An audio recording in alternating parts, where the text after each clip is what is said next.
Bonjour, je suis ravie de vous retrouver dans cette première vidéo. Alors, on rentre dans le vif du sujet et je vous parle de la discipline positive. Nous verrons d'où elle vient et quels sont les principes fondamentaux de cette approche éducative.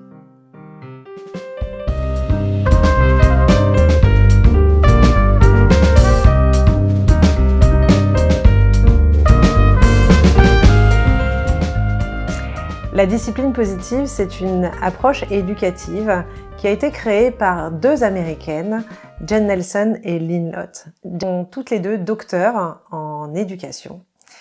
Et elles se sont appuyées sur les travaux d'Alfred Adler et Rudolf Dreckers, qui étaient deux psychiatres, psychanalystes, médecins autrichiens du début du siècle dernier. C'est des contemporains de Freud. Et ils ont apporté une approche totalement novatrice et toujours d'actualité.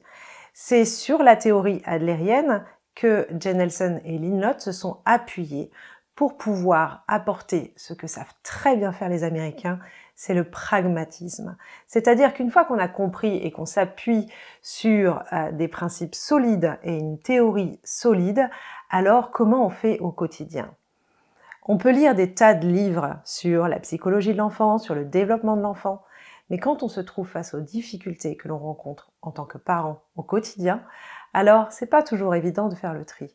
Eh bien, la discipline positive apporte des outils concrets et une approche efficace pour aller non seulement vers plus de sérénité en famille, mais surtout équiper les enfants de toutes les compétences psychosociales dont ils auront besoin pour leur vie d'adulte. Voyons ensemble les principes fondamentaux de l'approche adlérienne. Le premier principe, c'est que l'être humain, c'est un être social, c'est-à-dire qu'il évolue dans des communautés. La première communauté de l'enfant, ça va être sa famille, puis en grandissant, il va appartenir à la communauté de l'école, du club de sport, et en grandissant, eh bien, il y a le travail, les cercles d'amis. On évolue comme ça dans différents cercles. Pour se sentir bien dans ces différents cercles, il a besoin de se sentir appartenir et contribuer. Un enfant qui se sent pas appartenir dans la communauté, que ce soit l'école ou la famille, va pouvoir développer des comportements inappropriés pour montrer qu'il existe. L'approche de l'être humain est holistique. Tout vient de l'intérieur. Nous sommes un tout. Nos réactions, nos pensées, nos décisions sont le résultat d'un tout que l'on vit. Autre principe, la fermeté et la bienveillance. Ce n'est pas l'un ou l'autre, c'est les deux à la fois. L'enfant a besoin à la fois d'un cadre sur lequel il va pouvoir se construire, un petit peu comme un treillis pour une plante grimpante qui a besoin de ce treillis pour grandir, et la bienveillance dont l'enfant a besoin aussi pour s'épanouir, pour se donner le temps des apprentissages, pour se donner le temps d'être en lien avec les autres. L'un ne va pas sans l'autre. Si l'on n'est que ferme, on tombe dans de l'autoritarisme. Si on n'est que bienveillant, on peut tomber facilement dans du laxisme. En discipline positive, on va conjuguer les deux, fermeté et bienveillance. Autre principe, le respect mutuel.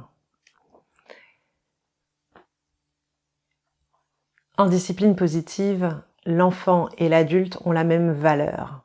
Ça peut tomber sous le sens, mais souvent, dans une relation, et notamment d'un adulte à un enfant, on va être dans quelque chose qui n'est pas respectueux de façon mutuelle. C'est-à-dire que quand on s'adresse à l'enfant, que qu'il soit ado ou jeune, il y a une forme de valeur de la parole de l'un par rapport à l'autre. Et c'est pas forcément l'adulte qui est là, l'enfant qui est là. Il arrive parfois que l'enfant se positionne là et que l'adulte se positionne là.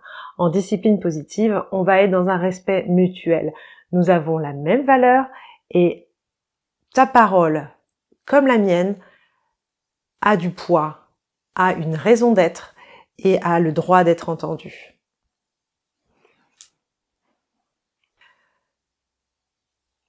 Autre principe, l'encouragement. La discipline positive, c'est une pédagogie par l'encouragement. L'enfant a besoin d'encouragement pour prendre confiance en lui. Encourager, ça veut dire insuffler de la force et du courage. C'est inciter l'enfant à donner le meilleur de lui-même.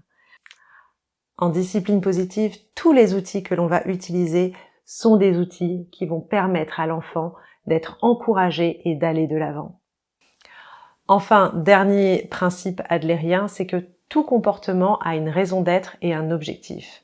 Et le principal objectif, c'est de se sentir appartenir et contribuer. Ce que je vous propose dans le chapitre suivant, c'est justement d'explorer bien quel est notre rôle en tant que parents pour aider nos enfants à grandir.